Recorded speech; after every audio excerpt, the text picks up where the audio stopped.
see how this works. Hi everybody, hopefully this is connected, and I will wait a few minutes till people join a little bit more. There might be an issue with Facebook, but we shall see. Let's hope. Let's hope. Let's see how this is. Is that better? Hopefully. Hi Layla. Let's hope this is gonna be working. My internet has decided to be a bit moody today and it's not behaving after me checking everything yesterday. But yeah, so let's hope this is working all right. And yeah, I just want to say thank you to the King's Head for asking me to do this. It's very rare that designers get to talk about their work and their practice and how you get into the industry and everything like that. So it's going to be a nice opportunity to kind of talk about that a little bit, and also if you've got any questions, I really want to hear some questions. That would be great. And anything, it can be something like, you know, if you're really new to it or you've never kind of experienced design, or if it's something you're thinking of doing, or if you have had years of experience and you want to ask something or anything like that. This is very much going to try and be aimed at everybody, every kind of end of the range. Yeah, it looks like Facebook's working, that's good.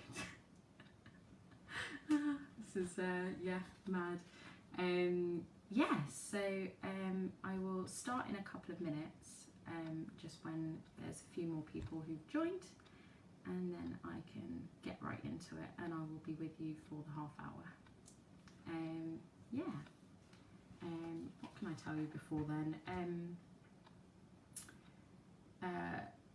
Yeah, I was meant to be designing Aida, which would have been on in May and June at the King's Head Theatre. We're still hoping that it will happen.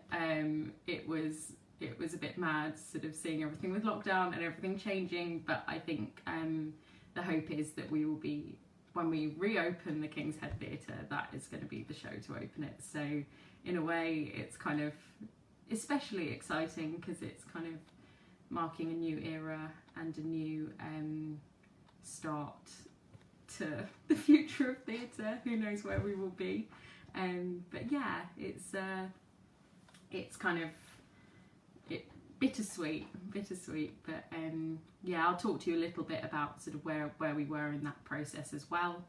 But yeah, I think we're probably ready to start properly.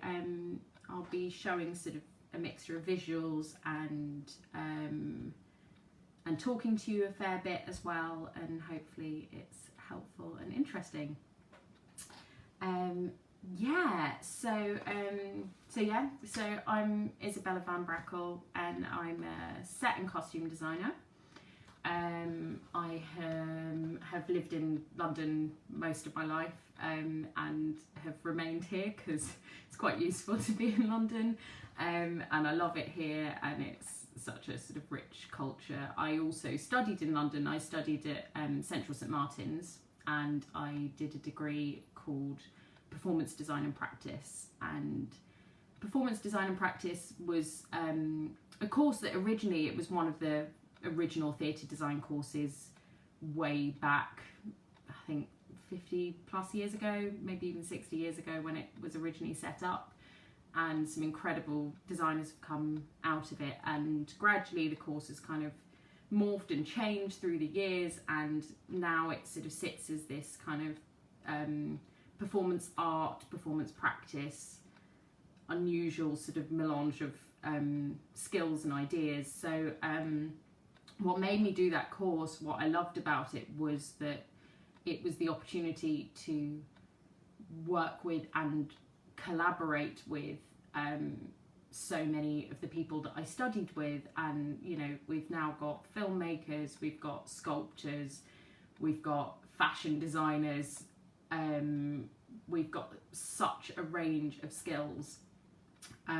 So it was kind of an unusual course because it wasn't a load of model making, it wasn't learning a load of technical drawing, it was very kind of much about developing your personal sort of look and what you love sort of creating, and yeah, creating a very sort of strong identity for yourself as a designer rather than a skills-based course. So, you know, pluses and minuses.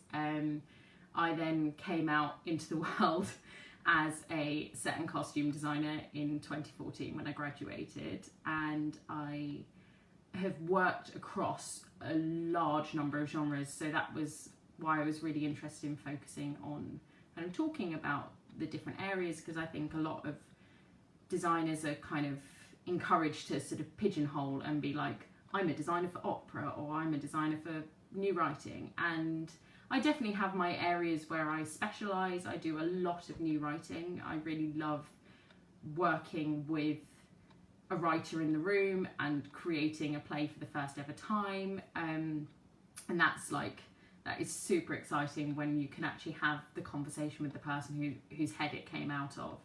And then I also have designed a lot of dance, but I'm gradually wanting to do more opera. I sing in a choir, that's my sort of release, so I've picked my two things to be into for lockdown, so nothing's happened, but yeah, I really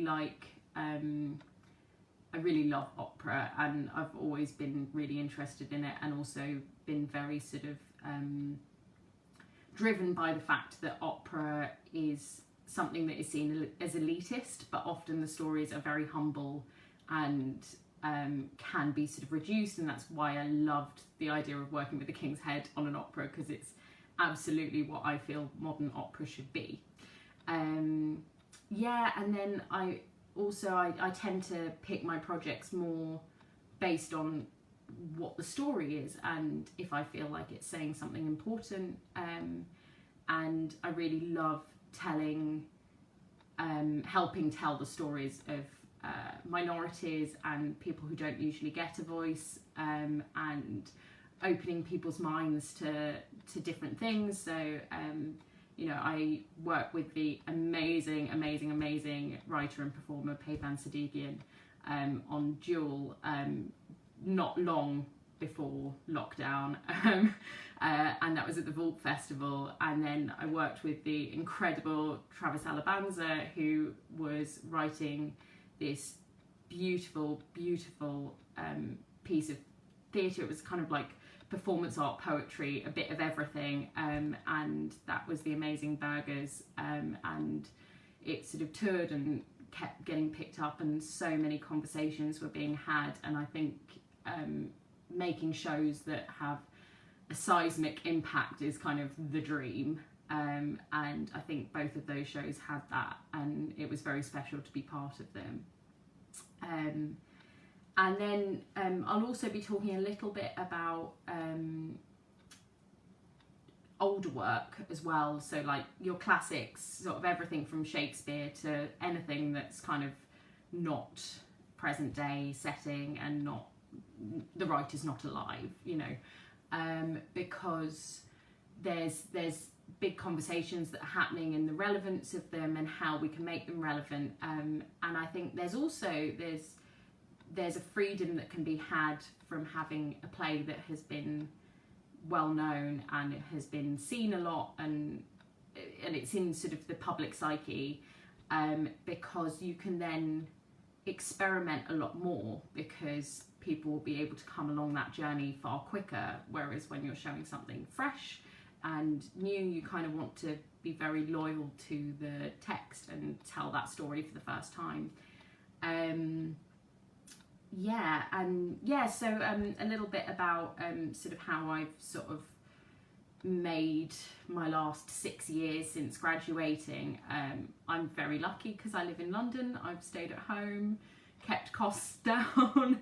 I've also, like, I pretty much entirely design my own shows. I don't do much in the way of assisting, so that's quite unusual, but I think there's still a big group of us designers who do that route much more, and I think there's merits and negatives to both, but I just really loved that sort of collaboration and being in the room and having those conversations, and, you know, working with teeny tiny budgets and dreaming up something that's amazing out of it. So my experience has been sort of gradually getting bigger and bigger fringe theatres with bigger and bigger budgets, and working my way up slowly.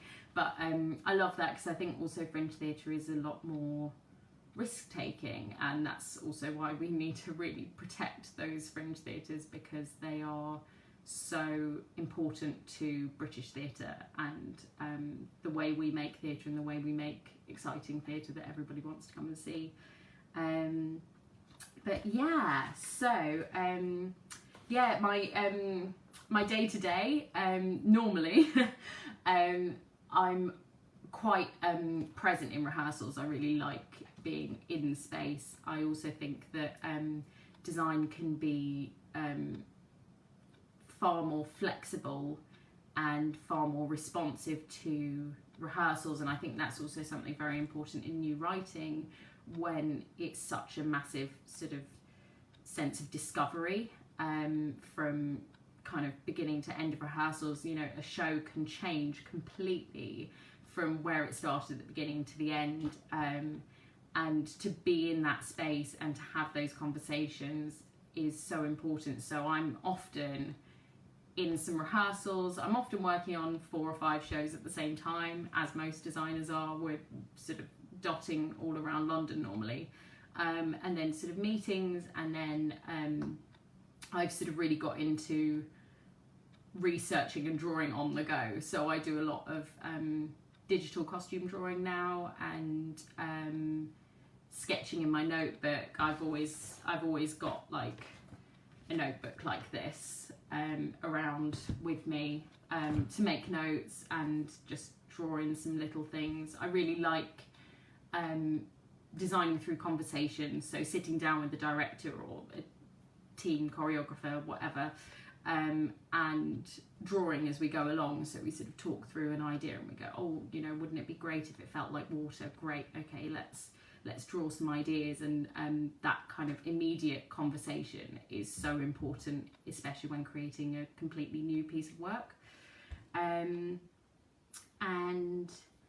yeah, so yeah, if you missed the beginning of the conversation, I was meant to be designing Aida at the King's Head Theatre just when lockdown started to happen. So our show was sort of in the pre-production phase when everything sort of started to lock down, and then we were just waiting to see how long it was going to be. What I loved about Aida, and you will hopefully get to see very soon, cross fingers that we can get it on stage very soon, is that it's so important to tell stories that are rarely heard, and give a platform for those stories and those conversations, and that can be done through an existing piece of work, or it can be done through something new. And what I loved about Aida was it was a really sort of fresh take on it. I can't tell you too much about it, but it was really exciting to see a completely sort of different viewpoint, and it kind of everything fell into place. And that's so exciting when you have this piece of work that is hundreds of years old sometimes, and then you just set it into a new context, and it just all makes sense for a modern audience. Yeah, and then yeah, so designing for different genres and forms. As I have designed so many different styles of theatre, I've worked in fringe theatres, I've worked in immersive theatre as well, and I've worked assisting on larger scale productions. I've worked in dance, opera, musicals, some film work as well. So I kind of wanted to talk about kind of where the similarities and differences are, because most of them actually are more similar than people give them kind of credit for. And I think often people will go into different forms with different expectations. There are some things which you always have to kind of consider, you know, like for example with dance, you've very much got to prioritise the physicality of a piece, but often there is very little work having been done before the show goes into rehearsals. A lot is learned in rehearsals. So designing for dance, I always find, is very very responsive to the rehearsals, and I think that's always been my strongest designs, have been ones that have responded.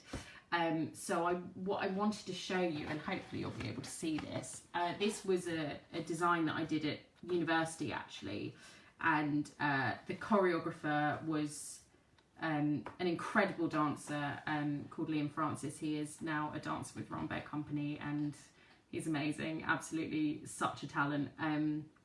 And this was the first ever dance I'd ever designed, the first ever dance he'd ever choreographed. So, you know, it was a massive learning curve for the two of us. And I remember this conversation with the tutor, and he was sort of going, you know, I haven't seen you both sort of argue or like, you know, fight for something. You know, he was a bit worried that we were getting on so well. We were really relaxed and very sort of chilled in the whole process. And sort of when we heard that, we were a bit like, wait, but no, we're getting on fine. This is great. This is ideal. This is perfect. And I think we had 3 performances of it. It was about a 15-20 minute long piece, along with other students' dance pieces as well. And after the first performance, the piece was based around stars and constellations and kind of their interactions between each other. After the first performance, it kind of felt, yeah, it's all right, it's okay. And the costumes had only been sort of with the dancers for maybe a day, 2 days before the performances, so they would, you know, they were just basically getting used to dancing in them. So these were the costumes. So they were kind of all sort of on a theme, and very sort of flexible for the dancers to do kind of whatever they want. So then the choreographer and I had a chat after that first performance, and we were like, I think we can do better. We can do better. So we took it back into the rehearsal room between the first and second performance, because there weren't any previews, there wasn't anything like that. And we had a little play, and we had a play with the costumes. And I think that's what's so exciting about dance especially, is this kind of idea that you can play with what you've got, and if you create something that has that flexibility, you can create something really exciting from discovering that process.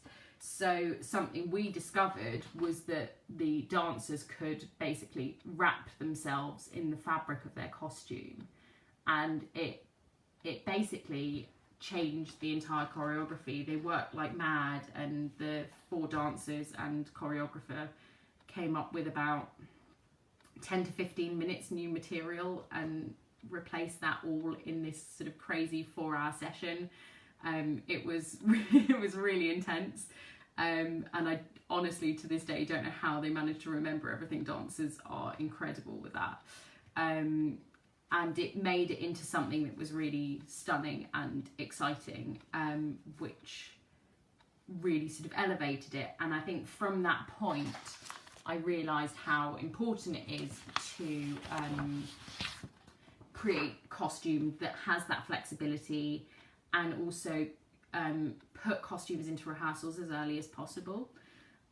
So then a project that has actually been a really long-term project that I did was with a lovely choreographer called Cy Rawlinson, and he's a dancer as well, and with his company Wayward Thread, we worked on this show that used costume sort of as its inspiration, and it was called Red Ink, and it was kind of talking about writing and Chinese culture, and also kind of the hushing of many of the sort of issues that are being talked about in China, and how people can express their feelings without getting caught. So this was kind of from rehearsals. They were then very much playing with these costumes, and we sort of discovered this fantastic sort of lengths of fabric, and they were then sort of dragging dancers along with these lengths of fabric, and then this is then developed over a couple of years since, and there's been sort of many more discoveries in that sense. Then kind of on the front of plays, I sort of wanted to focus on two shows that I did recently that were very different. So one was Pei Van Sadigian's Duel, which was in a festival format. We had like 5 minutes setup time, or 5-10 minutes setup time, so it was like super quick. You had to get everything there, so that was one of those sort of requirements that we just had to stick to. You have 5 minutes, that's what you have. But it was also full of big ideas, and there was this incredible projection designed by Al Orange, and I wanted to create a set that was very sort of responsive to that. So this was a show where I didn't make a model. It was all done through drawing, and I was sort of sending drawings over and kind of conversing with them in rehearsals. I had 2 big shows on at the same time. I had this one and the other project. So this was kind of how I sort of express a lot of my designs, is through a mixture of sort of photography and then adapting those into drawings. And then this was kind of then from the show itself, where then it was sort of played with the projection. Then, like in stark contrast, was then The Dog Walker, which was a new play by Paul Minks, and this was at the Jermyn Street Theatre, the amazing Jermyn Street Theatre.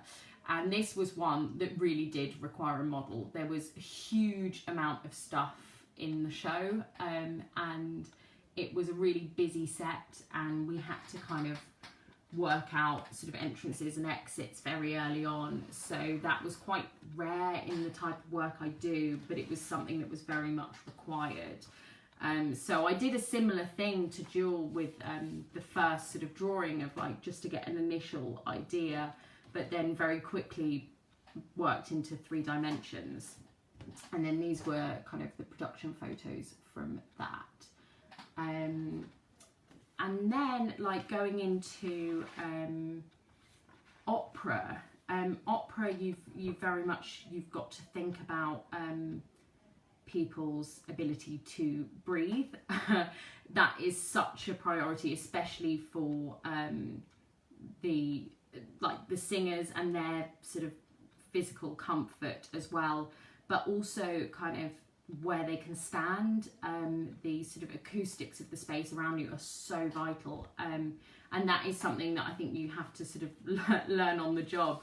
There's not really a way of kind of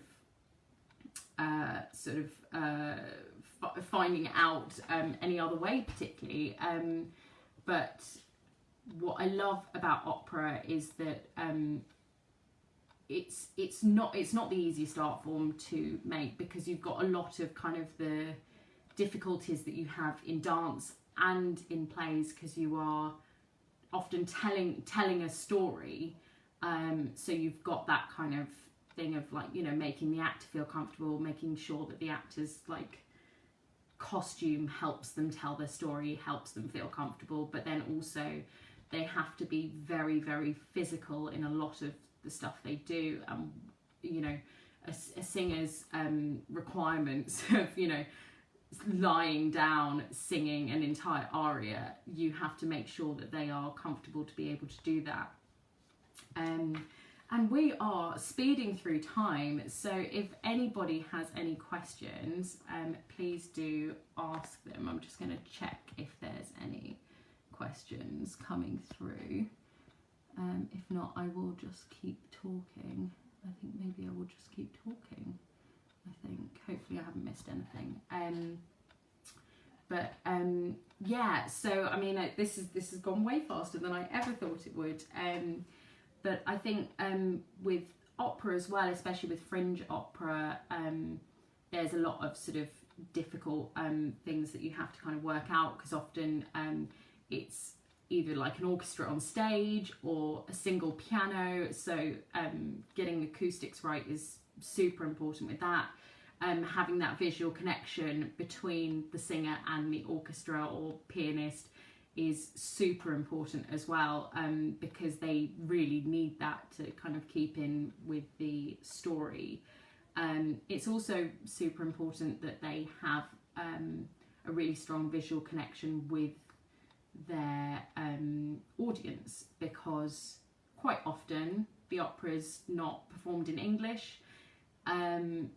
Even like with musical theatre, even when it is performed in English, or with operas when they are performed in English, you know, there's so much sort of vocal flexibility that has to be shown, that it's a really difficult job for the singers to keep communicating every word that they're saying. So I think design really has to sort of step in and help with that and give them that support. So really sort of setting spaces so they kind of feel, sort of add to the emotions, feel like the place that you want them to be set in. And then sort of with sort of site specific stuff, I think it's really important with anything. I think one of the things I really learned with site specific theatre is that it really helps to be responsive to the environment, especially when you're working in fringe theatre, because you often don't have the budget or the allowance to put up an entire set of walls. So sort of, you know, often you will end up having to put something really clinical in a space that's really sort of gnarly and interesting, and you sort of feel like you're sort of fighting against the two, but it really works well when you're kind of in a space that is really sympathetic and you can really highlight it. So, you know, for example, working in the Finborough, I've done a couple of shows there, and I just love kind of painting their walls and highlighting the textures and the details. And responding to that. And similarly with the show at the Vaults, we had a big leaky wall, and we we had to go with that and make that part of the world, and it in the end worked really well, because there was this kind of heat and intensity throughout the whole thing. Yeah, if anybody has any more questions, I've only got about another minute, yeah, I could talk for hours and hours if anybody wants to drop in and send me a message via Instagram, Facebook, Twitter, anything like that.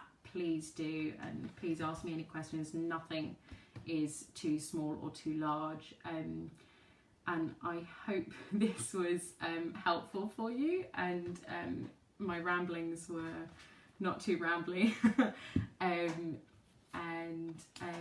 Hope to see you all soon, I'm sure, and enjoy the rest of the King's Heads talks that they're doing. There's some really great ones coming up.